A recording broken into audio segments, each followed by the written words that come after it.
नमस्कार, स्वागत है आपका हमारे चैनल इंडिया अभी तक में। इंडिया अभी तक में आज हम बात करेंगे कारोबार जगत की। जी हाँ, कारोबार जगत से एक ब्रेकिंग न्यूज आई है कि साझा होम लोन पर 7 लाख तक बचा सकते हैं। अपनाने होंगे ये तरीके। इसके बारे में हम आपसे जानकारी साझा करेंगे।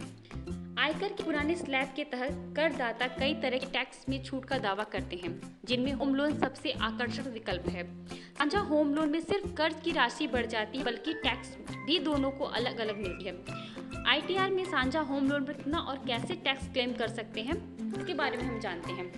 बैंक बाजार.com के वाइस प्रेसिडेंट पंकज बंसल का कहना है कि कामकाजी दंपत्ति के लिए होम लोन पर टैक्स छूट का दावा काफी फायदेमंद होता है। इससे एक तरफ तो लोन के लिए उसकी योग्यता बढ़ जाती है और बैंक में ज्यादा राशि कम ब्याज पर देने को तैयार हो जाते हैं।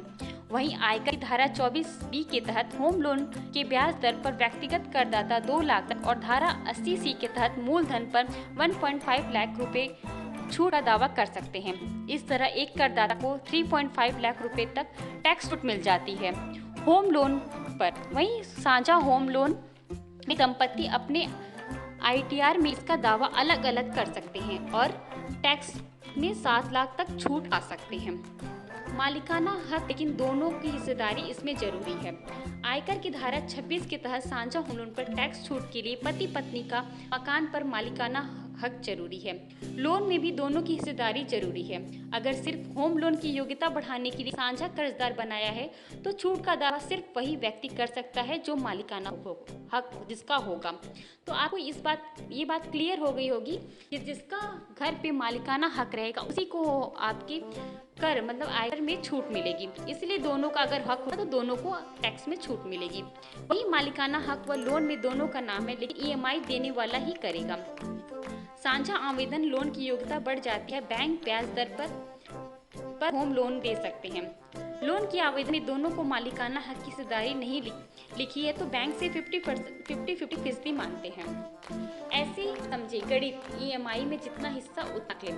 मान लीजिए किसी दंपत्ति ने शादी में मकान खरीदा और बैंक से लोन भी दोनों के नाम पे ही मिला है।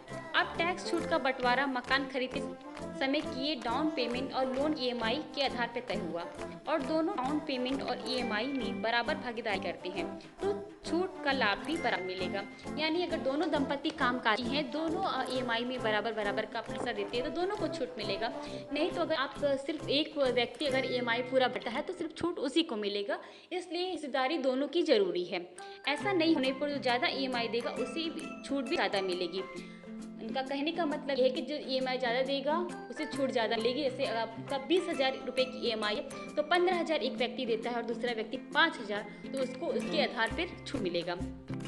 हालांकि यह है कि 3.5 लाख रुपए से ज़्यादा नहीं हो सकती है। बैंक लोन देते समय साझा आवेदन से हिस्सेदारी को लेकर एमयू कराते हैं। एक बार कर्ज हिस्सेदारी तय हो जाए तो बदला नहीं जा सकता है। अगर दोनों में किसी की भी नौकरी जाती या वित्तीय संकट आता है तो भुगतान अनुपात नहीं होना चाहिए, भले ही पैसा एक ही व्यक्ति क्यों न दे रहा हो। तो आपको मैंने ये क्लियर कर दिया कि अब आपको 7 लाख तक की छूट मिल जाएगी और कैसे मिल जाएगी इसका पूरी जानकारी मैंने दे दी। अगर आपको और जानकारी चाहिए तो हमारे चैनल पे बने रहिए और हमसे जरूर पूछिए, तो मैं इसके बारे में पूरी नॉलेज आपको दूंगी और आपको बताऊंगी। तो अगर आप दंपत्ति हैं, आप लोन लेना चाहते हैं, छूट कैसे मिलेगी इसकी पूरी जानकारी आप तक पहुँच गई। तो ऐसे ही खबरों को जानने के लिए आप हमसे बने रहिए, जुड़े रहिए और हमारे चैनल को लाइक सब्सक्राइब कर दीजिए। Thank you.